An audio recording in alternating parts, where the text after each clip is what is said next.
Voy a iniciar en este, ya inicié la grabación. De hecho, voy a silenciar por ahí micrófonos. Amigos, por favor, apóyenme manteniendo micrófonos apagados para poder hacer un inicio rápido y aprovechar cuanto antes la participación del extraordinario docente que hoy nos ha reunido aquí en esta sesión. Yo soy Areni Yaidali, rectora general del Centro Evaluador de Competencias de la SEP, Defensa y Formación en Sinergia. Les quiero agradecer muchísimo haber aceptado la invitación a esta conferencia tan relevante y tan importante, con información que muy pocas personas conocen en realidad, es más, conocemos, porque también me uno. Por supuesto que yo no sabría gestionar una solicitud urgente de medidas de protección ante actos inminentes que implican riesgo para las personas. Así que yo no soy la experta, pero tenemos al máximo experto del país, amigas y amigos, con nosotros para compartir hoy su invaluable conocimiento. Antes de saludarlo y de, por supuesto, presentarlo con ustedes, que yo sé que ni hace falta porque quién no conoce a este célebre doctor, pero antes de iniciar con él, les quiero platicar que va a haber un curso completo sobre el trámite, la solicitud, la práctica de medidas, de solicitud de medidas urgentes ante la Comisión Interamericana de Derechos Humanos. Sé que muchas personas piensan que no sirve, no funciona, para qué, tarda mucho, hay que agotar recursos, de que llegan, etcétera. Y justamente para poder derrumbar todos esos mitos y todas esas creencias que nos limitan y nos alejan de este conocimiento práctico indispensable para todo abogado, sin importar la materia en que se desempeñe, está aquí hoy con nosotros para compartir el célebre doctor Gumecindo García Morelos, a quien doy la bienvenida y agradezco como siempre su invaluable compañía y participación. Apreciable doctor, muy buena noche, ¿cómo está? ¿Qué tal? Muy buenas noches, rectora. Muy buenas noches, maestra. A todas y a todos, buenas noches. Es un placer saludarle, doctor. Karen, ya te veo por acá. Yo sabía que no te ibas a perder al doctor, no importa qué. Bueno, pues para todas las personas que ya están aquí conectadas, les quiero compartir brevemente, si el doctor me autoriza, un poquito de su semblanza profesional. Doctor, ¿me permite? Muchísimas gracias. Bueno, pues él es el doctor Gumecindo García Morelos, abogado litigante con trayectoria reconocida en la defensa de derechos humanos. Fue denunciante en la contradicción de tesis 293/2011 ante la Suprema Corte de Justicia de la Nación y partícipe del primer criterio judicial en México sobre control de convencionalidad. Ha promovido solicitudes de medidas cautelares ante la Comisión Interamericana de Derechos Humanos. Dirige la Clínica de Litigio Estratégico de Derechos Humanos de la Universidad Michoacana de San Nicolás de Hidalgo y fue titular de la Comisión Estatal de Derechos Humanos de Michoacán. Sus obras se encuentran registradas en la Biblioteca de la Corte Interamericana de Derechos Humanos, relevando la relevancia de su aporte en la vinculación entre el litigio nacional y los estándares interamericanos. Muy apreciable y admirado doctor, este público es todo suyo. Estamos deseosos de poder escucharle y aprender de usted una vez más. Adelante, bienvenido. Hola, muchas gracias por esta cálida bienvenida y a todos ustedes por acompañarme. Bueno, vamos a hablar sobre un tiempo de 55 minutos, que esta es una charla introductoria para nuestro curso que tenemos la próxima semana de 10 horas. Eh, este es un tema relativo al acceso a la justicia, el tema de los derechos humanos y sobre todo en situaciones que pueden perpetuar la violación de derechos humanos. Los derechos humanos tienen que ser visualizados para efectos de la exigibilidad judicial fundamentalmente, aunque si bien en la práctica ya se han elaborado mecanismos de protección jurídica en el ámbito administrativo y que pueden otorgar medidas cautelares siguiendo la estructura y composición de naturaleza procesal, entre ellas de naturaleza administrativa, de manera enunciativa, todas aquellas que dictan las unidades, por ejemplo, contra la violencia de género, que tienen como marco jurídico la Ley General para garantizar a las mujeres el acceso a una vida libre de violencia. Este marco jurídico ha desarrollado, a su vez, un sistema de protección cuasi jurisdiccional en las entidades federativas y pueden dictar medidas cautelares que resultan vinculantes y, repito, no son de carácter judicial. Otro mecanismo cautelar bueno, contra la violencia de género se llaman medidas de protección, pero se traducen en medidas cautelares. En materia electoral, estatal o federal, puede haber también un tema de violencia política por razón de género, un tema contra la intimidad, un tema contra la dignidad humana, contra la privacidad, en el marco, por ejemplo, de una actividad partidista, un proceso electoral, o aquello que involucre estas instituciones que son sujetas de un régimen de derecho electoral y que se vinculan por la Ley General de Partidos. Y decirlo, que en materia electoral no solamente se pueden proteger los derechos políticos electorales, sino todos los conexos, privacidad, por ejemplo, no sufrir ataques arbitrarios en su vida privada, en sus papeles, posesiones, familias, también en el tema de libertad de expresión, las cuestiones religiosas, las orientaciones sexuales, es decir, la materia electoral también asoma una protección desde el ámbito administrativo a través de la solicitud de medidas cautelares. Y estas, además, en su procedimiento final, bueno, el expediente puede arrojar una sanción de carácter administrativa recurrible, como el otorgamiento de la cautelar, ante los tribunales electorales. Pero aquí tenemos una segunda ruta, porque es una novedad. Se ha ampliado la tutela cautelar a través de distintas denominaciones. Otro ámbito administrativo importante de la tutela cautelar en el ámbito interno son los consejos para prevenir y erradicar la discriminación. Tenemos uno a nivel nacional, el Consejo CONAPRED, el Consejo Nacional para Prevenir y Erradicar la Discriminación y la Violencia, y a nivel estatal tenemos consejos estatales para prevenir y erradicar la discriminación y la violencia. En cuanto al procedimiento seguido en forma de juicio, encontramos un régimen cautelar que hay que apuntar, no son recomendaciones. Las medidas cautelares que dictan estos organismos contra autoridades estatales o contra particulares son vinculantes. Por lo tanto, estos tres tipos de medidas cautelares que dictan autoridades de carácter administrativo tienen la misma naturaleza que una medida cautelar judicial. Pueden imponerse de manera coactiva y se pueden utilizar los medios de apremio. Lo cautelar está relacionado respecto al tiempo, a los derechos que aparente tiene una persona o un grupo o un colectivo.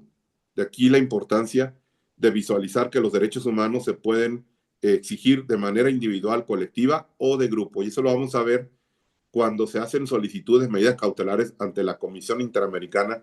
No es novedoso.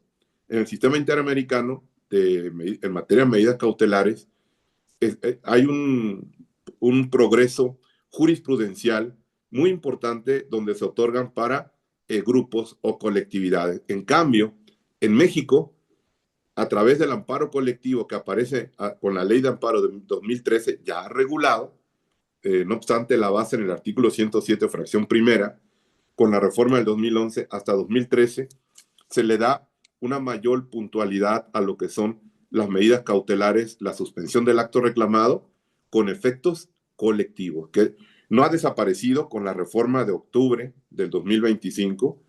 Lo que se prohíbe son los efectos generales. Y veremos más adelante cómo se traduce la protección cautelar en el sistema interamericano.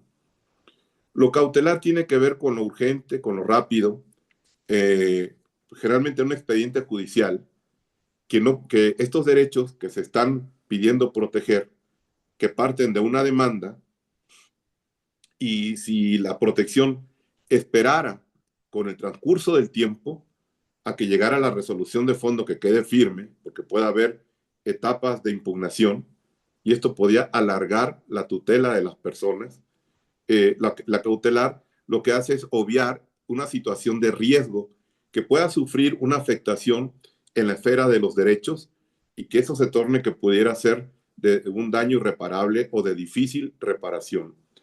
En el sistema cautelar más importante a nivel nacional en nuestro país, el juicio de amparo. En el juicio de amparo bastan dos cuestiones muy simples. La apariencia del buen derecho y que no se siga un perjuicio al orden público, al interés general, de otorgarse la suspensión. Y hay una serie de derechos humanos que tienen revestido un tema diferenciado. Por ejemplo, el interés superior del menor, los derechos de las personas con discapacidad, los derechos de las mujeres a ser protegidas contra prácticas de violencia de género, por ejemplo. Hay violaciones estructurales y que el juzgador, y también, porque vamos a verlo desde la otra óptica, nosotros como abogados litigantes, cómo tenemos que articular la petición de protección, sea en el ámbito nacional o en el ámbito internacional. Esto es muy importante de tomar en consideración que existe una regla general, vamos a ver la excepcionalidad en materia de medidas cautelares, tenemos que agotar los recursos de derecho interno. Vayan entendiendo este tema desde el principio que rige al juicio de amparo, el principio de definitividad de agotar los recursos a medios de defensa, y si no, bueno, va a ser improcedente. Pero también el sistema procesal de protección interna establece causa de excepción, sobre todo la materia administrativa. El artículo 104, 107 de la Constitución, fracción cuarta, último párrafo, excepciona el deber de agotar recursos o medios de defensa cuando se trata de una violación directa a los derechos humanos o el acto carece de fundamentación. Pero basta que se trate de una violación directa a los derechos humanos para que no se obligue al quejoso a agotar el principio de definitividad. En el sistema interamericano, para acudir a los órganos, la Comisión Interamericana de Derechos Humanos y en su momento la Corte Interamericana de Derechos Humanos, se requiere, entre otros requisitos que señala el artículo 46 de la Convención Americana sobre Derechos Humanos, se requiere, bueno, que se presente la comunicación o petición individual o colectiva, puede ser una organización civil, puede ser un abogado particular, y tiene 6 meses para presentar el caso. Y otro requisito, agotar los recursos de jurisdicción interna. Por eso hicimos una referencia a estos instrumentos de protección directa de los derechos humanos, como por ejemplo son el juicio de amparo, particularmente el amparo indirecto, con un régimen especial de suspensión, que son medidas cautelares. Por ejemplo, el juicio de amparo, sin la suspensión, prácticamente la pretensión de proteger los derechos se haría difícil, nula. Por ejemplo, una persona que requiere un tratamiento médico, sin la suspensión urgente de inmediato, esa persona podría perder la vida. Un niño o una niña que sufra bullying en una escuela podría perder la vida también, podría sufrir severos daños a su integridad física y sobre todo a un daño psicológico de manera permanente que sufren los niños. En estos casos y en otros, por ejemplo, las violencias de género las podemos nosotros entender no solamente por lo físico en lo penal, sino también en el ámbito laboral, en el ámbito administrativo, desde una escuela pública o privada donde no se dicten medidas diferenciadas, si es mamá soltera una alumna, por ejemplo, si es de escasos recursos, ese derecho diferenciado tiene que ser apreciado desde el derecho interno y si no, bueno, tenemos que plantear en el sistema nacional. Por lo tanto, para puntualizar, el tema cautelar, como teoría general procesal en la tutela de los derechos humanos, tenemos que verlo como la institución primera que le da una respuesta al justiciable. La persona que reclama una protección jurídica va a encontrar a través de la medida cautelar, porque esta tiene que ser de manera urgente, es provisoria, no tiene carácter definitivo, no constituye derechos. El reglamento de la Comisión Interamericana en materia de medidas cautelares dice no prejuzga, pero sí puede adelantar, puede prevenir, es decir, puede evitar daños y también la medida cautelar puede ser una forma, un instrumento de protección. Imagínense que en una cárcel hay una violación sistemática de derechos humanos, hacinamiento, tortura, violación, desnutrición, por ejemplo, áreas para visitas familiares. Una medida cautelar en el ámbito interno podría funcionar. Perdón. Listo. Si no se logra, podría ser la Comisión Interamericana a través de las medidas cautelares, pero también tomarlo en cuenta que esto lo podemos conseguir con efectos colectivos desde la suspensión del acto en el juicio de amparo indirecto. Voy a hacer este subrayado metafórico de que tenemos que agotar los recursos de derecho interno. Si no funcionan, pues atendiendo a las reglas podemos presentar una petición que sería como un escrito de amparo, una petición o una comunicación individual o colectiva. Pero a diferencia, por ejemplo, de la sistemática procesal en el juicio de amparo, las medidas cautelares en el sistema interamericano se pueden solicitar aún cuando no exista conexidad de caso, es decir, como una medida prejudicial.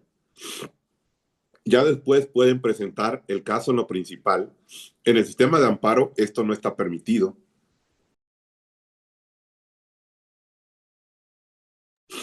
Disculpe, no está permitido, pero en el sistema interamericano sí se puede presentar. Otro de los mecanismos donde podemos encontrar una tutela cautelar contra actos del Estado, además del juicio de amparo, los procesos contenciosos administrativos y acciones colectivas que están ahora en el Código Nacional de los Procedimientos Civiles y Familiares. Y ya habíamos mencionado las medidas cautelares en materia electoral, en materia de órganos contra la discriminación y también estos mecanismos de tutela cautelar que hay contra violencia de género. Incluso hay leyes contra la discriminación y la violencia en los ámbitos locales que contemplan medidas de protección, vean, para víctimas, solo que se tienen que tramitar ante el órgano de la Fiscalía General de Justicia de los estados. Se involucra a más órganos administrativos para una tutela cautelar. Entonces, hay más medidas cautelares en el sistema de protección de derechos humanos en el ámbito nacional. Y los parámetros no solamente son la Constitución, sino también los tratados internacionales y las leyes generales o que reconozcan los derechos humanos. Esto conforma el parámetro de la regularidad de los derechos humanos. Entonces, cuando el ámbito nacional van a un juicio de amparo o van a solicitar una medida de protección en el marco del combate a la violencia de género y no obtienen una medida rápida, pueden ustedes pensar qué hacer para acudir a la justicia internacional. Hay un sistema universal ante Naciones Unidas, hay un sistema ante la Organización de Estados Americanos, que es el que estamos refiriendo, donde está la Comisión Interamericana y la Corte Interamericana de Derechos Humanos, órganos que de acuerdo al artículo 33 del Pacto de San José son los órganos del sistema. Y para abrir las puertas, primero se tiene que acudir a la comisión. No hay un acceso de un particular o grupos que pueda llegar hasta la Corte sin haber transitado ante la Comisión Interamericana de Derechos Humanos. Y aquí es muy importante, la Convención Americana establece en el artículo 63.2 que la Corte puede dictar medidas provisionales a petición de la Comisión Interamericana de Derechos Humanos. Y estamos hablando del derecho procesal internacional. Si leemos el 63.2 del Pacto de San José, 63.2 del Pacto de San José, pensaríamos dos cosas. Bueno, el sistema cautelar solamente compete a la Corte Interamericana. En lo gramatical, sí. En lo funcional, no. Vamos a ver este sistema cautelar que está diseñado a partir de la Convención Americana sobre Derechos Humanos. Textualmente, el artículo 63 otorga competencia a la Corte en situaciones de urgencia, gravedad e irreparabilidad. Tienen que ser estos tres elementos los que puedan argumentarse e indiciariamente demostrarse. Pueden solicitarlo por la Comisión Interamericana incluso antes de tener un caso ante la Corte. Esto no es así del todo. aún sin caso, de acuerdo al reglamento, el trámite procesal ante la Comisión Interamericana de Derechos Humanos lo vamos a encontrar en el reglamento de la Comisión Interamericana de Derechos Humanos. Ahí está todo lo procesal de los trámites, por ejemplo, digamos, el expediente principal, la petición o comunicación individual o colectiva, está regulada en el reglamento. Si voy a solicitar medidas cautelares, está en el reglamento en el artículo 25. Pero quiero contextualizar para entender, porque si leemos el artículo 63.2 de la Convención Americana, podríamos tener una serie de confusiones innecesarias en cuanto a la operatividad del sistema cautelar interamericano. La Comisión y la Corte tienen competencia y poderes cautelares para preservar los derechos humanos individuales o colectivos, sean derechos civiles, políticos, económicos, sociales y culturales, los DESCA. Y por lo tanto, aquí está la comisión. ¿Por qué tiene competencia? Bueno, fue una práctica para despresurizar a la Corte Interamericana y puntualmente en el artículo 25 de la Convención Americana sobre Derechos Humanos se encuentra plasmada esta potestad. El reglamento, en el artículo 25, le confiere a la comisión, en su reglamento, dictar medidas cautelares. Recuerden, pueden ser sin caso previo o con un expediente ya en curso, o pueden presentar la solicitud exclusivamente sin haber solicitado el expediente principal. Cuando la Comisión Interamericana dicta una medida cautelar y el Estado no la cumple, vamos a dar un ejemplo de México. En la época del presidente Vicente Fox, había un militar privado de la libertad en el Estado de México, en una prisión militar. Era un tema del fuero militar. La comisión dicta la medida cautelar, el Estado mexicano no lo cumple, y de acuerdo a este artículo 63.2, la comisión, si no se cumple, acude a la Corte Interamericana a solicitar medidas provisionales. No hay ningún expediente todavía principal ni en la comisión ni en la Corte, pero en estos casos se puede hacer ese tránsito procesal de solicitarle a la Corte medidas provisionales, y tuvo efecto. Cuando la comisión decide acudir a la Corte Interamericana, el Estado mexicano cumple la liberación del preso militar que se encontraba en ese momento. Entonces, vean un poco cómo puede articularse. O bien, en el caso Jorge Castañeda Gutmann, se otorgaron medidas cautelares por el tema de las candidaturas independientes que se pretendían.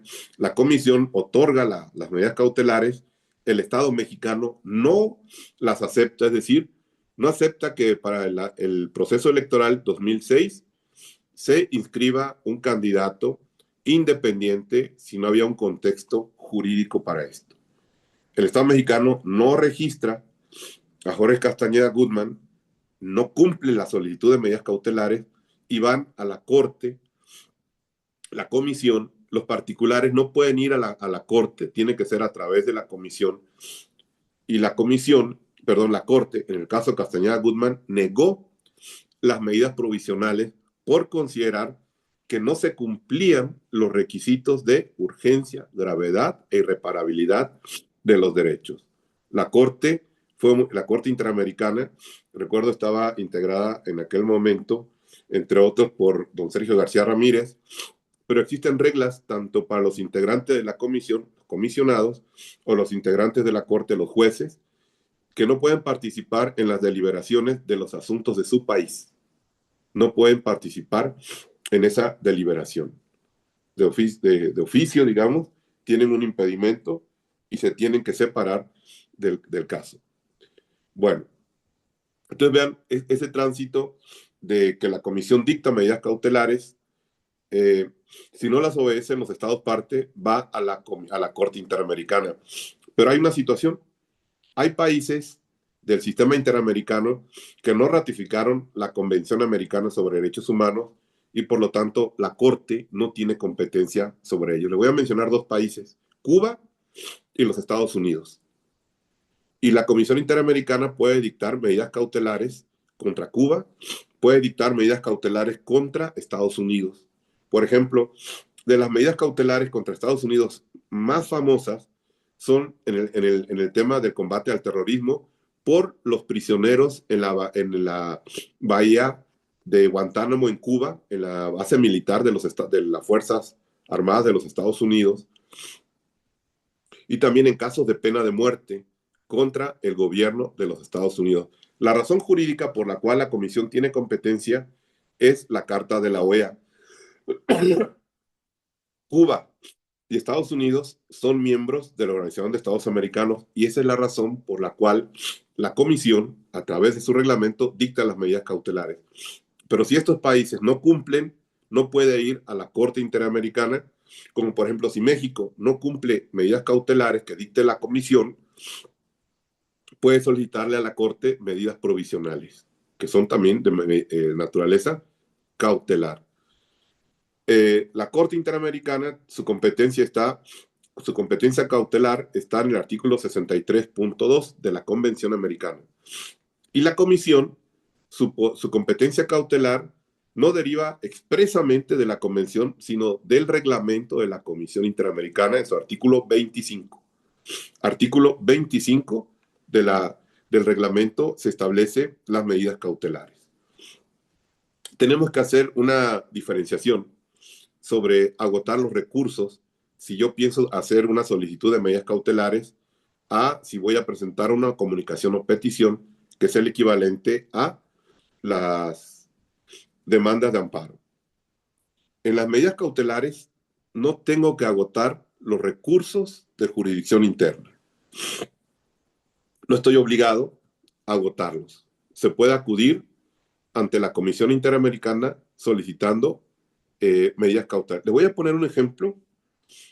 Ya ven que en 2024 se hacen varias reformas a la Constitución y sobre todo el tema de que no procede control judicial de las reformas a la Constitución o no procede el amparo contra disposiciones de la Constitución. Esto se estableció en el artículo 107, fracción segunda de la Constitución. El artículo 107, fracción segunda de la Constitución, está expresamente que el amparo no procede contra reformas. Entonces, esto hay que entenderlo cuando una cuestión constitucional nacional podría ser materia de una solicitud de medidas cautelares. Recordarán ustedes el 5 o 6 de junio de noviembre que hubo manifestaciones afuera del Palacio Nacional y hay personas detenidas. Y esas personas detenidas se les dictó prisión preventiva oficiosa. En este caso, México tiene una condena, García Rodríguez y otros, desde el 2023, donde se declara inconvencional, o sea, una sentencia firme. Hay cosa juzgada que la prisión preventiva oficiosa es inconvencional. Y pensemos que hay 8 casos que se presentaron ante juzgados del Estado mexicano. Si van al juicio de amparo, van a encontrarse con un obstáculo, el artículo 107, fracción segunda. Porque van a decir, oiga, la prisión preventiva oficiosa pues es inconstitucional. La sentencia García Rodríguez podría ser un parámetro para que la Corte pueda dictar medidas respecto a las decisiones de prisión preventiva oficiosa, porque sería una especie de desacato. No existe como en el amparo un incidente por incumplimiento. Cada año, la Corte Interamericana hace una evaluación del cumplimiento de las sentencias y ahí se podría acudir a la Corte y manifestar. Pero la medida cautelar que podría dictarse por parte de la Corte Interamericana sería una medida provisional después de que existe la sentencia. Pero aquí hay un problema. Los afectados directamente que están privados de la libertad por la prisión preventiva oficiosa carecen de legitimación para ir a la Corte. Sin embargo, pueden ir a la Comisión Interamericana en solicitud de medidas cautelares y ya van a tener pues un parámetro muy sólido, que es el caso García Rodríguez. Y por ahí podrían ustedes tener una ruta muy importante para esta situación. Ahora, entonces vean cómo si no se logra la justiciabilidad de los derechos humanos en el ámbito nacional, se abre la puerta para acudir al sistema interamericano. Ahora, tenemos que poner los pies en la tierra, en el piso, porque no es fácil decir, cualquier situación de derechos humanos tienen que ser casos, digamos, de relevancia interpretativa. Por ejemplo, cuestiones patrimoniales, despidos, no serían propiamente prioridad para el sistema cautelar. Existe la figura, repito, pero hay dos cuestiones que tenemos que priorizar. Hay dos resoluciones que ha dictado la Comisión Interamericana para el fortalecimiento del trámite de las medidas cautelares. La resolución 3/2018 y la resolución 2/2020. Repito, la resolución 3/2018 y la resolución 2/2020. Ambas para el fortalecimiento del trámite de la solicitud de medidas cautelares. ¿Cuál es una recomendación muy importante? Que la solicitud de medidas cautelares, por ejemplo, en materia de salud, la resolución 3/2018, de manera expresa, dice, se va a priorizar casos como cuando existan personas o una persona que no ha recibido atención médica, un tratamiento, y se pone en riesgo su vida, su integridad física. Por ejemplo, una persona con diabetes que no tiene acceso a los medicamentos va a perder la vista, va a quedar ciega y ese es un daño de imposible reparación. O los sufrimientos que pueda sufrir una persona con cáncer. Imagínense que en un hospital público, IMSS o ISSSTE o los regionales, el IMSS Bienestar, existan 300 niños, niñas con leucemia y no existan medicamentos. Podrían ir al juicio de amparo. Si los jueces no logran hacer cumplir la suspensión, los abogados tendrían que pensar en hacer una solicitud de medidas cautelares a la Comisión Interamericana y habría altas probabilidades, no tienen que esperar ni siquiera interponer el recurso, el incidente por incumplimiento, por ejemplo, o la queja contra el juez porque no logró el cumplimiento de la suspensión.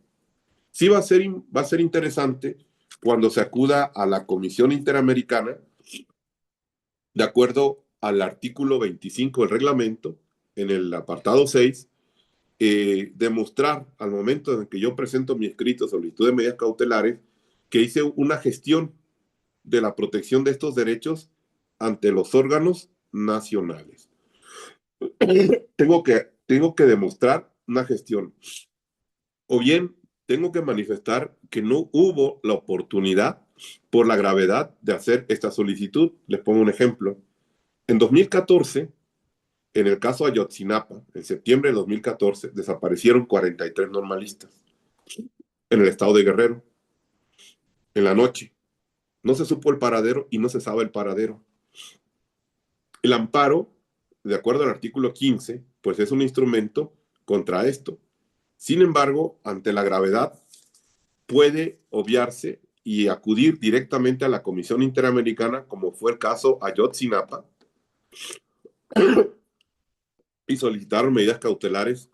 Estas se otorgaron de manera urgente por la situación y no acudieron ante los órganos, fueron al Ministerio Público, los familiares preguntaron, no hubo información y los abogados de una asociación que se llama De la Montaña en el estado de Guerrero, que son abogados muy prestigiosos, llevaron el caso ante la Comisión Interamericana.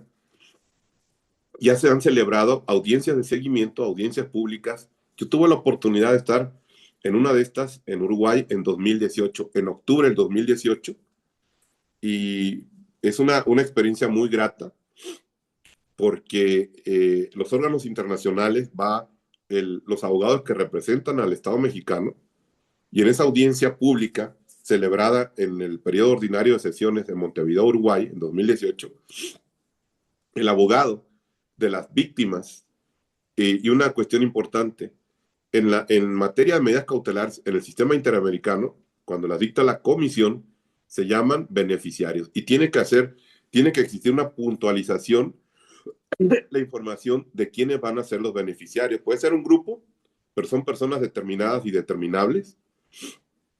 Y hace importante que se arroje la información. Por ejemplo, en un caso contra Colombia, en una población indígena de, de Manizales, una zona cafetalera muy importante, había una población indígena, una población guayú, donde se les había cortado el agua, había desnutrición, los niños y las niñas tenían desnutrición, había hambruna,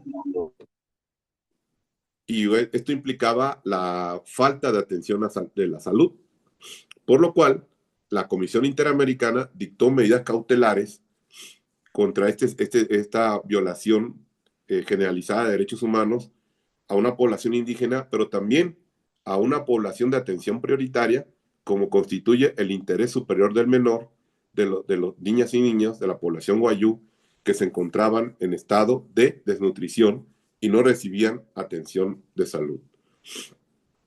Colombia tiene procesos constitucionales donde hay medidas cautelares con efectos colectivos, pero no fueron suficientes. Entonces, estas experiencias fácticas nos deben a nosotros enseñar, ilustrar qué hacer cuando hay situaciones muy parecidas en nuestro país. Entonces, por ejemplo, en este año, la Comisión Interamericana dictó una medida cautelar contra el 1303 diagonal 25 a favor de una persona en Cuba que está privada de la libertad y tiene tuberculosis. Cuba, recuerden, no es parte de la competencia contenciosa de la Corte, pero sí de la Comisión.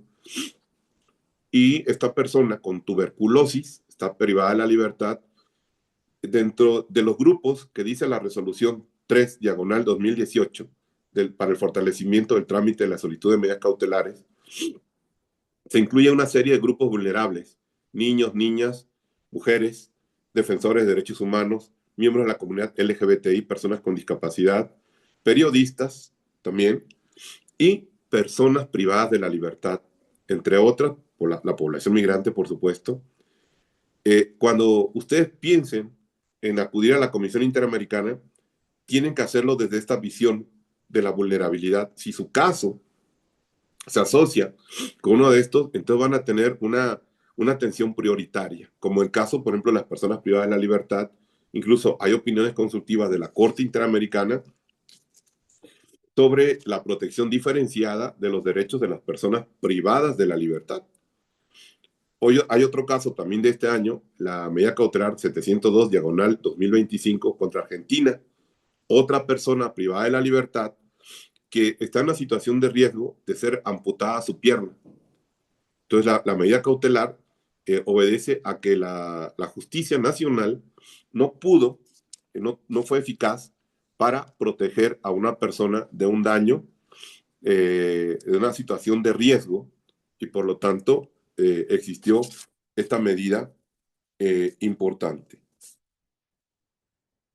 Y bueno, la que ya relatamos de Ayotzinapa, la medida cautelar 409 diagonal 2014, fue sobre desaparición forzada de personas. Vean, hemos mencionado cuatro temáticas de las medidas cautelares: una en desaparición forzada, otra en justiciabilidad de una población indígena, una población guayú en Manizales, en Colombia, a los adultos, a las niñas y a los niños, y el tema de la salud y el derecho a la alimentación y el derecho a la vida. Aquí es muy importante establecer que a partir del 2018 la Corte Interamericana estableció una jurisprudencia que resulta vinculante para la Corte, y es la justiciabilidad de los derechos sociales.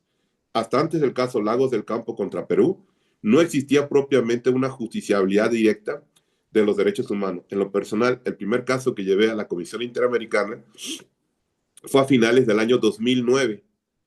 El reglamento de la comisión no tenía muy claro cuáles eran los requisitos para la solicitud de medidas cautelares. El artículo 25 del reglamento hoy está muy desarrollado, muy detallado, pero ha sido por el desarrollo práctico de todos estos años. Y la última gran reforma que tuvo el reglamento y que llevó a la redacción del texto como se encuentra hoy fue en 2013. Yo les digo todo lo que pasé. No podía yo plantear una situación, por ejemplo, de salud. Mi primer caso fue de salud de una persona con una enfermedad de pronóstico reservado. Los medicamentos costaban $5,000 americanos mensuales. se traían desde Holanda el medicamento y fue una situación pues muy alarmante como abogado porque el beneficiario podía perder la vida si no tenía la cantidad de medicamentos. Hay en el sistema interamericano, hay mecanismos de solución amistosa de controversias. Ante la comisión puede ser esta solución amistosa. Incluso las víctimas en el sistema interamericano ante la comisión deciden muchas veces no llevar su caso a la corte y prefieren que se hagan las negociaciones para que desde la comisión se haga el cumplimiento. En este caso, de 2009, fue un tránsito largo. No son las medidas cautelares como estamos acostumbrados al juicio de amparo, un día, unas horas. Pueden ser un mes, 4 meses, 5 meses, un año, 2 años, para que tengan ustedes una claridad de la demora que hay para que se otorgue una medida cautelar. Y también es muy importante revisar la resolución 3. Ya las personas que se van a inscribir al curso pues van a tener acceso a todos estos materiales. Hay un documento donde tenemos concentrado toda la información con ligas y por supuesto la resolución 3 diagonal 2018 se encuentra ahí, que resulta muy ilustrativa sobre cómo voy a redactar mi solicitud de medidas cautelares. Tengo que tomar en cuenta si los beneficiarios, personas individuales, grupos o colectivos, se encuentran dentro de esos grupos. Es muy importante dentro de esos grupos y yo tengo que tomar en cuenta la situación de urgencia, gravedad e irreparabilidad. La medida cautelar que eventualmente pueda dictar la Comisión Interamericana, no existe un mecanismo como el juicio de amparo que pueda imponerse de manera coactiva. No. Si no se logra el cumplimiento de la medida cautelar, pues la comisión acudirá a la Corte Interamericana de Derechos Humanos para que éste dicte las medidas provisionales conforme al artículo 63.2 de la Convención Americana sobre Derechos Humanos. Se me ocurren, por ejemplo, casos en México, ahora cuando fue las protestas que hubo durante el mes de noviembre. En Morelia, por ejemplo, el domingo 2 de noviembre hubo detenidos desaparecidos que habían ingresado al Palacio de Gobierno del Estado y después se señaló que hubo incertidumbre sobre su paradero. Algunos abogados interpusieron demandas de amparo, pero la juez de distrito que estaba de turno negó la suspensión de oficios de plano y los abogados tuvieron que interponer el recurso de queja de 48 horas.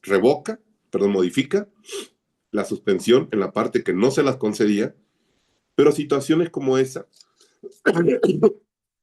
pueden, desde el domingo de los hechos, con fundamento en el artículo 25 del reglamento, 25.1 particularmente, porque hay un trato diferenciado procesal cuando se trata de desapariciones forzadas. Entonces, era una forma de acudir también a la Comisión Interamericana de Derechos Humanos. Entonces, haciendo un resumen de qué necesito para acudir a solicitar medidas cautelares a la Comisión Interamericana, primero que México se aparte. Si México además reconoció la competencia de la Corte, es importante porque es un plus, porque en caso de que se otorgue la medida cautelar y no se cumpla, se puede acudir a la Corte. No se requiere tener un caso activado principal como si fuera un cuaderno principal en el amparo. Se puede hacer de manera prejudicial. ¿Cuáles son las recomendaciones? Pues que nosotros estudiemos, examinemos la resolución 3 diagonal 2018 y la resolución 2 diagonal 2020 de la Comisión Interamericana, ambas resoluciones en materia del fortalecimiento en los trámites de solicitud de medidas cautelares. Son muy ilustrativas.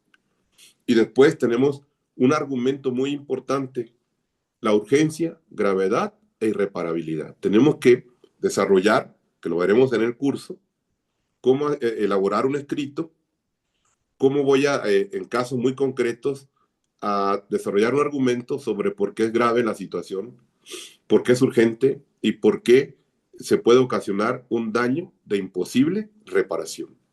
Estos son presupuestos que se deben analizar y recuerden, el mismo artículo 25 permite que la protección cautelar no solamente sea individual, puede ser una población, una colectividad. Fíjense que en la ley para prevenir y erradicar la discriminación y la violencia del Estado de Michoacán, además de las medidas de protección que se tramitan ante la Fiscalía, me llamó la atención que existe una medida cautelar general que se tramita ante el gobernador, nunca se ha dictado. Las medidas cautelares tienen que ser ante órganos especializados, no órganos políticos. Pero bueno, al menos cuando hay una situación grave de discriminación en el Estado, estoy hablando de la procedencia normativa, puede solicitarse. No se ha solicitado, no se ha otorgado ninguna, pero piensen en un caso, por ejemplo, si en Michoacán existe una discriminación por orientación sexual en el artículo 334 del Código Familiar. Los matrimonios heterosexuales solamente pueden registrar a sus hijos. Esto implica que hay una exclusión implícita a personas de la comunidad LGBTI. Ahí tenemos una situación de discriminación generalizada. En lo personal, presenté una demanda de amparo colectivo contra leyes, tuve suspensión. En este momento hay una suspensión de una paralización en todo el Estado de los efectos y consecuencias del mensaje discriminador, del mensaje estigmatizante de valorización de personas. Está paralizado. El juez de distrito otorgó el amparo en la sentencia, el gobernador y el Congreso de Michoacán recurrieron, por lo tanto está en subyúdice y está en una revisión. Ahora, ¿qué pasaría si, por ejemplo, la Corte no ejerce la facultad de atracción y el colegiado o la Corte revoca la sentencia? Allá hay una situación grave. La discriminación se considera incluso a la luz de la Convención contra la Tortura de Naciones Unidas y la Convención Interamericana contra la Tortura. La discriminación es un equivalente de tortura. Por lo tanto, por ahí podrían tener un acceso argumentativo para el tema de la irreparabilidad en la solicitud de medidas cautelares. Entonces, por ejemplo, esa medida cautelar, cuando termine dentro del juicio de amparo, una situación adversa, pues yo acudiría a la Comisión Interamericana para que se otorgara la tutela cautelar de la no discriminación.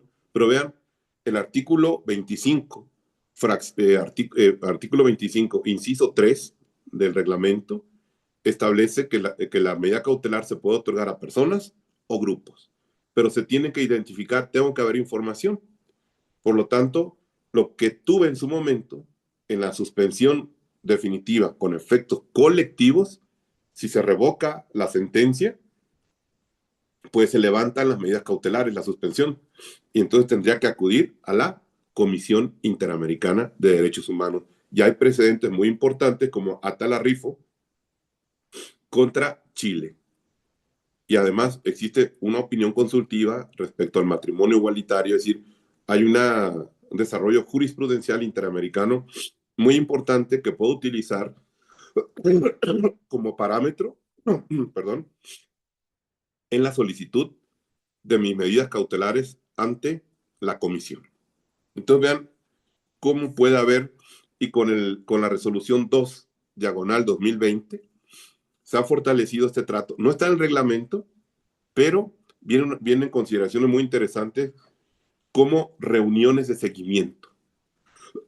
Se van a hacer reuniones de seguimiento, audiencias públicas, aunque ya se hacían, pero ahora ya están, digamos, reglamentadas en una fuente procesal, como es la resolución 2, diagonal 2020 de la Comisión Interamericana. Y otra cosa también, como si fueran inspecciones judiciales, pero llaman visitas in loco. Es decir, ¿cuándo? Pero las visitas in loco en el derecho procesal internacional requieren de la anuencia del Estado, pero hay tratados internacionales que pueden aceptar preventivamente la visita in loco sin necesidad de cada caso. Otra regla es, se acepta la visita in loco en cada caso. Por ejemplo, en la investigación de un grupo interdisciplinario de la Comisión Interamericana que vino a México en la investigación del caso Ayotzinapa, no los dejaron entrar a una base militar de Iguala, a un regimiento.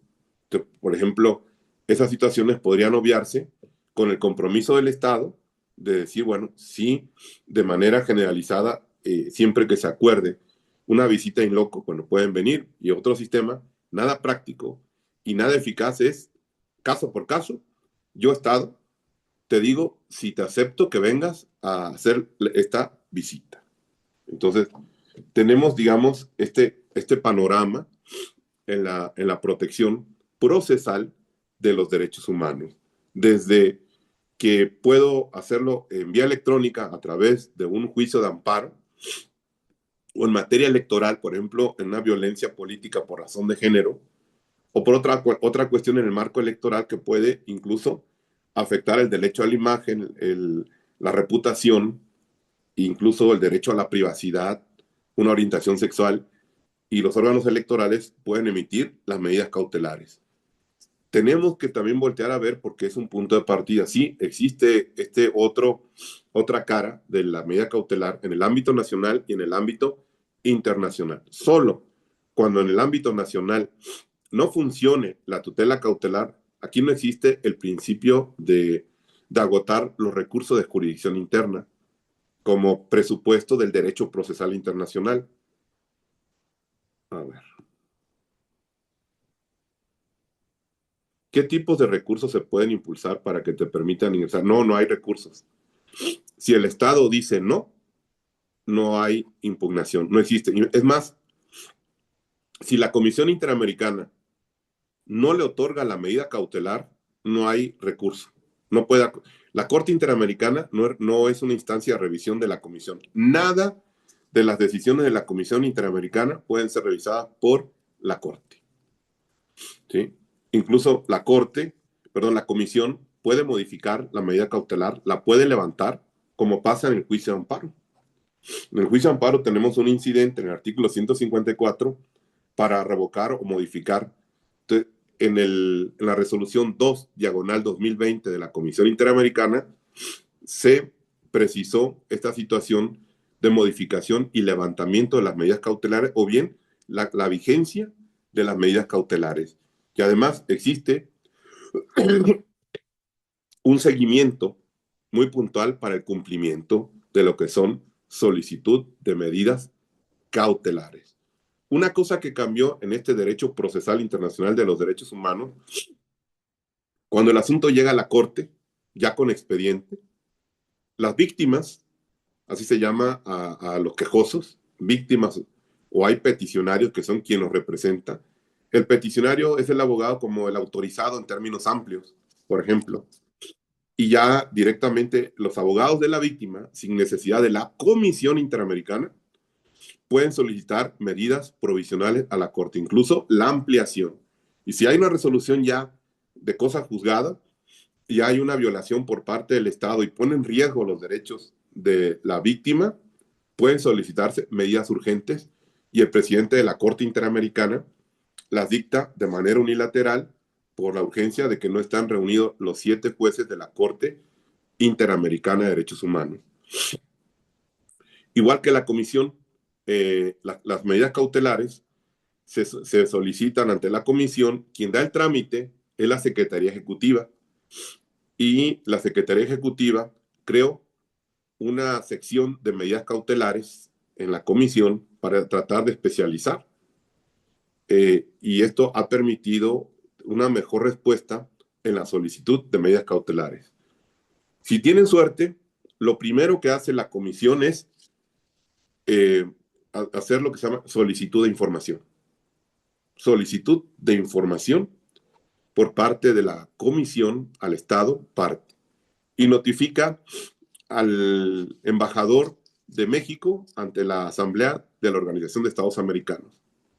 Y este a su vez, con la Cancillería y la Secretaría de Gobernación, notifican a las autoridades directamente involucradas que deberían de cumplir eh, la, la solicitud de información de la Comisión Interamericana de Derechos Humanos. Muchas veces, con la solicitud de información, cuando se llega de la comisión, las autoridades prácticamente cumplen lo que no habían hecho. Y con eso tenemos una satisfacción y ya no hay necesidad de continuar con el tratamiento. En el marco de la solicitud de medidas cautelares puede haber solución amistosa. Esto es una justicia alternativa también en esta instancia interamericana que creo que puede beneficiar a las personas o grupos para que no se postergue el tema de los derechos. Por lo tanto, este es un recorrido así un poco apretado que hicimos para presentar a ustedes lo que son los puntos sobresalientes en los que va a consistir el curso sobre taller de la solicitud de las medidas cautelares. Si, por ejemplo, una persona tiene un recurso de queja de 48 horas en un tribunal colegiado y este declara infundado su recurso, dicen, bueno, hay una violación, ya no voy a tener la suspensión. Inmediatamente, yo lo que recomendaría en estos casos, por ejemplo, como si se dictó una prisión preventiva oficiosa, interponer una demanda de amparo indirecto, solicitar la suspensión provisional, invoquen el caso García Rodríguez y otro sobre la inconvencionalidad de la prisión preventiva, se lo van a negar y van a interponer el recurso de queja de 48 horas ante el colegiado. El colegiado les va a decir que no y así tienen ustedes los mejores elementos que el artículo 25 del reglamento de la Comisión Interamericana establece en su párrafo 6, demostrar que hicimos alguna gestión.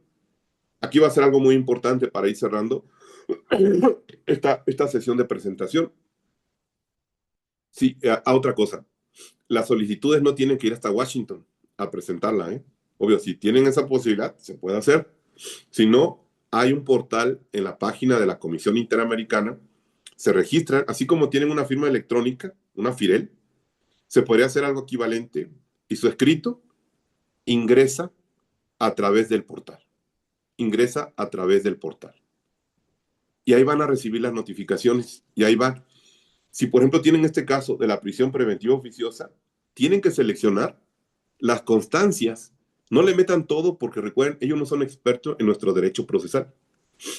Tenemos que ser selectivos. Ya la comisión podrá solicitarnos a los promoventes alguna información, pero no lo sepulten con una cantidad de PDF, porque entonces sí tendremos esa problemática de que no son expertos en el derecho procesal. Tenemos que hacer lo más ilustrativo y sintético posible. ¿Sí? A ver, aquí hay una pregunta, ya la última.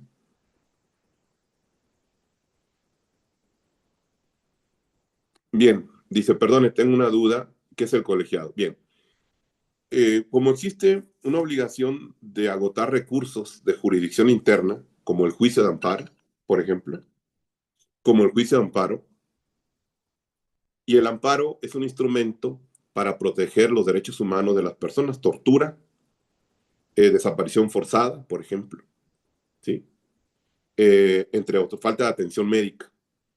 Si usted promueve un amparo y solicita una medida cautelar, una vía urgente para que el daño al derecho humano no se ocasione un daño de imposible reparación o de difícil reparación, la medida cautelar, sin muchos elementos de juicio, sin tantas pruebas, va a otorgarle una protección basada en un indicio y tiene un carácter provisorio, es decir, mientras llega la resolución de fondo. En el juicio de amparo, si usted le niegan una protección cautelar, por ejemplo, que no le apliquen la prisión preventiva oficiosa, deba interponer un recurso que tiene 2 días para hacerlo y el tribunal colegiado, que es un tribunal de segunda instancia, en el juicio de amparo, en este caso, debe resolverlo en 48 horas. 48 horas.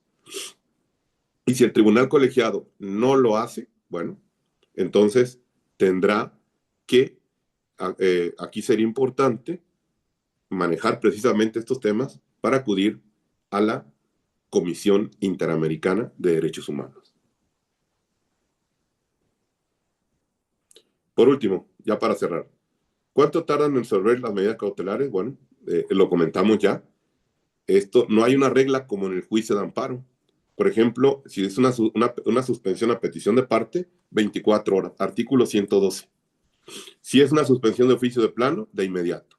No hay en las reglas procesales del sistema interamericano, ni para la Comisión, ni para la Corte Interamericana, un plazo establecido para otorgarlas. Incluso, déjenme desilusionarlos a veces, llegan a dictar medidas cautelares en el sistema interamericano 1 año, 2 años, 3 años después. Otro, la medida cautelar detiene el término de 6 meses para acudir a la, no sé, bueno, CIDH, es Comisión Interamericana. La medida cautelar no suspende nada. Es directamente una protección que se hace de las personas o grupos que acuden.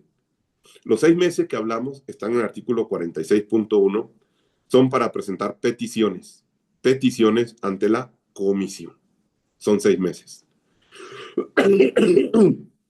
La medida cautelar no detiene los 6 meses, o sea, siguen circulando. Incluso usted puede tener una protección que está buscando a través de la medida cautelar exclusiva.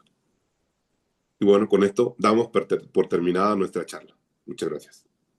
Muchísimas gracias, doctor. Que tenga excelente noche y a las personas que nos acompañaron. Les informo, mañana les vamos a hacer llegar el enlace con la grabación de la sesión de hoy. No es descargable, es temporal. Tendrán una semana para volver a revisarlo, tomar notas y demás. Los cierres definitivos para el curso que inicia este lunes a cargo del doctor serán el día viernes, este viernes, por lo que les sugiero ampliamente anticipar su inscripción porque, bueno, se cierran el viernes, pero si antes se agota el cupo disponible, lamentablemente tendremos que cerrar antes. Como pueden ver, pues es una materia compleja, técnica y es importante que tengan cercanía directa con el profesor para que haya tiempo de atender dudas y de que los pueda guiar y puedan aprovechar al máximo el programa. Por eso, todos nuestros cursos son de cupo limitado. Claro que tiene acceso, que tiene costo, perdón. Les mando toda la información del programa en breve en el grupo de WhatsApp, en donde les dejamos la invitación a esta sesión.